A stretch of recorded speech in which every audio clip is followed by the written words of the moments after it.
Se Deus quiser, Ele faz. A restauração vai acontecer independente de você buscar, lutar ou não. Não. Infelizmente, eu tenho que dizer. Ninguém vai ganhar um diploma de faculdade sem fazer o que precisa ser feito. Ninguém vai colher sem fazer o que precisa ser feito para ter uma colheita. Então, a restauração vai acontecer se você fizer o que precisa ser feito, a sua parte. E eu vou te falar uma coisa. Eu bati o olho nesse versículo hoje e ele me chamou muita atenção, porque tem muito a ver com o que estou passando, com o que estamos passando. Marcos capítulo 13, no versículo 13. E sereis odiados por todos, por causa do meu nome. Mas quem perseverar até o fim, este será salvo. Quando se fala em restauração de casamento, eu não sei porque até os irmãos da igreja ficam bravos com a gente. Tem tanta gente que a gente acha que deveria estar do nosso lado e não está. Pessoas que conhecem a Bíblia, que são teólogos e estão contra a luta pela restauração. Quem sabe o que está sofrendo é você. Quando você jurou até que a morte o separe, é morte. A morte espiritual separa. A morte física separa. Se há morte espiritual, há separação.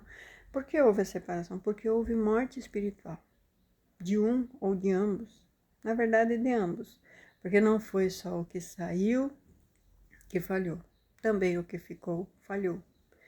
Então é preciso haver uma busca interna muito grande para saber aonde falhou. Porque o religioso é o mais difícil de ser detectado. Mas eu faço tudo certo, eu vou na igreja, eu jejuo, eu dou dízimo, eu dou oferta, e ainda assim ele me traiu e continua aprontando. Então, examine-se sim, para ver se você não está sendo religioso, cumprindo por tabela, não sentindo realmente o que o Espírito Santo está falando. O religioso é difícil de tratar. E ninguém suporta viver com um religioso. E talvez esteja aí a chave do porquê ele foi. Do porquê ela foi, né? Então, se você andou sendo religioso, é insuportável viver com uma pessoa religiosa. Talvez eu fui. Não, talvez não, eu tenho certeza. Eu fui bastante religiosa, bastante rígida nas regras, nas leis. E eu abandonei tudo isso porque foi excesso de religiosidade. E depois foi excesso de perdição, porque eu me perdi completamente. Então hoje, lutando pela restauração, eu consigo detectar espiritualmente quais foram as falhas. A morte física não, mas a morte espiritual do cônjuge já está decretada, ele já foi. Está perdido nos vícios, vivendo no adultério, num adultério legalizado, isso ali já foi decretado. Quem restaura, quem luta pela vida do cônjuge, como dizem Coríntios 7, é a oração do justo salva o ímpio, né? Do contrário, vossos filhos serão perdidos. Então, Deus tem tantas promessas para a tua geração, para os teus filhos, para os teus netos, bisnetos, tataranetos. Há uma genealogia de grandes bênçãos. E o que o inimigo quer fazer hoje? Destruir isso através da tua desistência. Porque o outro lado já desistiu há muito tempo. Então, você desistindo, ele venceu. Os teus filhos já eram. Só pela misericórdia de Deus, que se ele tiver realmente outras pessoas que ele possa usar, que não sejam vocês, pai e mãe, que são os que são responsáveis espiritualmente pelos filhos. Se vocês desistiram, vocês já eram, vocês reprovaram. Quem tem que buscar pela salvação da família são os genitores, o pai principalmente, mas a mãe também. Então, pela oração do justo, o ímpio se converte, o ímpio é salvo, o ímpio é transformado em crente. Isso é promessa em 1 Coríntios.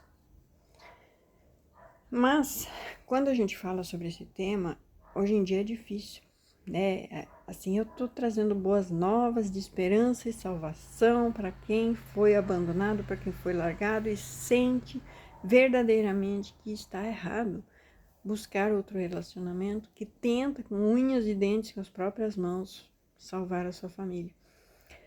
E quando você vê que não é por unhas e dentes, não é pela força, mas é a luta espiritual.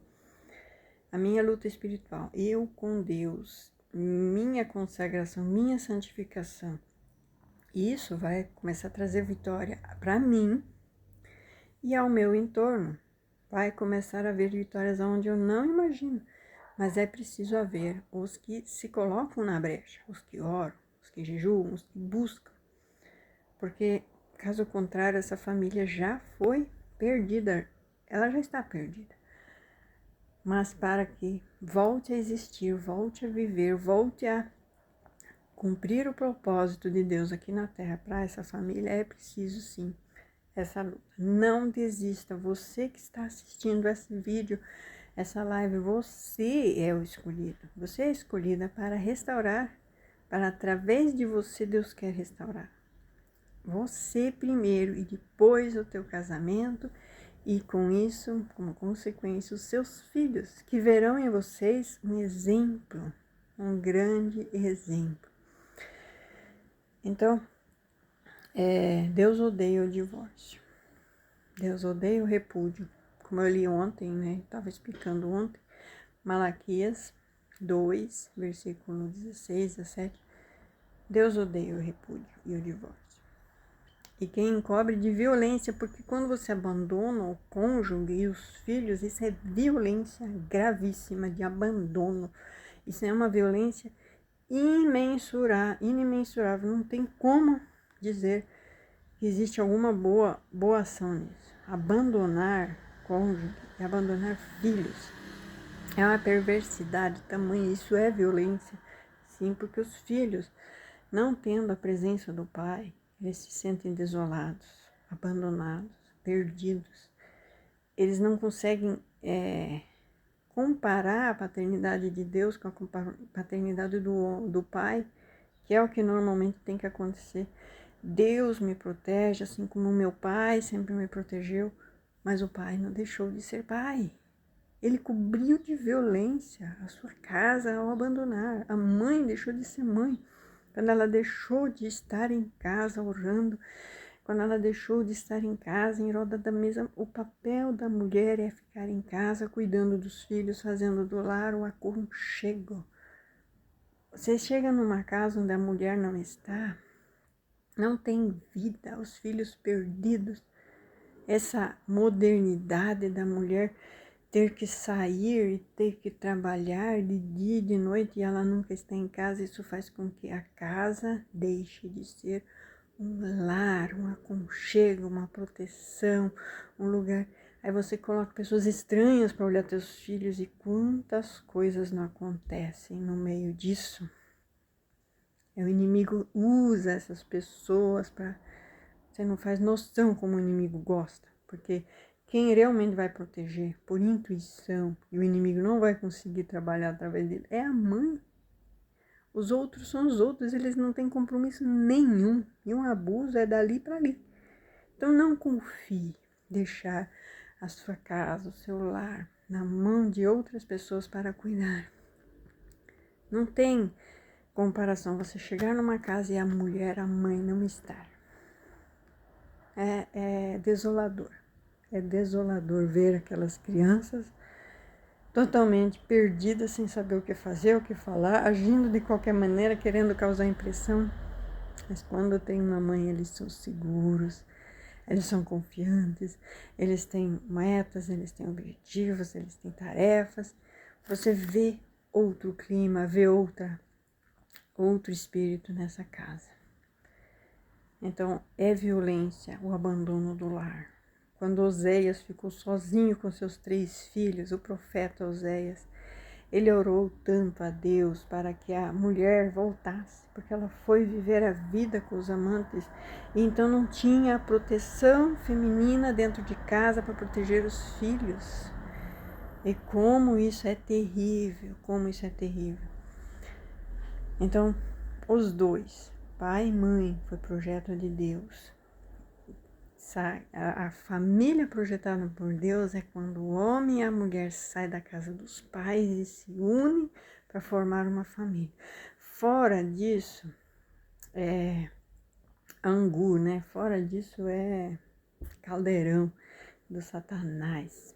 Não é família, quando já destrói uma família para fazer outra família e tem que tirar um pai dali e uma mãe dali e juntar toda a filharada, filhos que não são irmãos, tendo que crescer junto. E quanta mentalidade errada no meio disso, porque não são irmãos. Então, não dá para mensurar o que pode acontecer ali. Eu já vi, já ouvi. Terrível, terrível, terrível. Quantas coisas negativas surgem dali. Então não existe formar uma família destruindo outra. Não existe isso. Um filho que é a favor, uma filha que é a favor do divórcio dos pais, por mais que seja pela mentira da falácia de merecer ser feliz, aquele filho está trabalhando contra os pais, contra a união dos pais. Uma mãe, uma filha, um filho que fica do lado da madrasta, do lado do pai, para abandonar a mãe, ou do lado do padrasto e da mãe para abandonar o pai. São tudo crimes horrendos que esses filhos cometem, e Deus os abandona à própria sorte, porque eles desonraram a casa dos teus pais quando agem dessa maneira. E quantos filhos desonrosos a gente vê nesse mundo, trazendo tristeza e desgosto, porque vivem aplaudindo a desonra do casamento do pai e da mãe, que deveria ser o que é guardado. Então existe um versículo que fala que o casamento, né, sem mácula. Maldito é quem trabalha contra esse casamento que Deus instituiu. Então, às vezes o inimigo usa os da própria casa. E eu vou até continuar lendo o versículo aqui, porque eu li, e sereis odiados por todos por causa do meu nome. Mas quem perseverar até o fim, esse será salvo. No versículo 12 diz assim: E o irmão entregará à morte o irmão, e o pai ao filho, e levantar-se-ão filhos contra os pais, e os farão morrer. Esse versículo tem até tanta coisa a ver. Como os filhos estão sendo desonrosos com os pais, fazendo-os morrer na fé, na espiritualidade. Não, pai, você tem que continuar feliz com essa OM, né, com esse OH. Mãe, você tem que ser feliz. Destruindo mesmo lá. Eles estão felizes em ver a destruição e eles não têm noção, as escamas não. Eles estão com os olhos vendados. E isso você não vai vencer falando, orando, jejuando. Batalha espiritual, estude batalha espiritual. Eu vou todo dia falar alguma coisa sobre batalha espiritual. Porque só de alguém olhar a tua família, a tua foto de família, cresce a inveja. E a inveja é pior do que feitiço. Então não precisa ir numa feiticeira e dedicar uma noite inteira e um monte de dinheiro e coisa. Só de olhar com inveja já destrói. E batalha espiritual é para romper essa inveja que destrói tanta gente, tantas famílias. Então fique com Deus, tá? E Deus quer restaurar sim. A tua casa, a tua família, Deus te ama.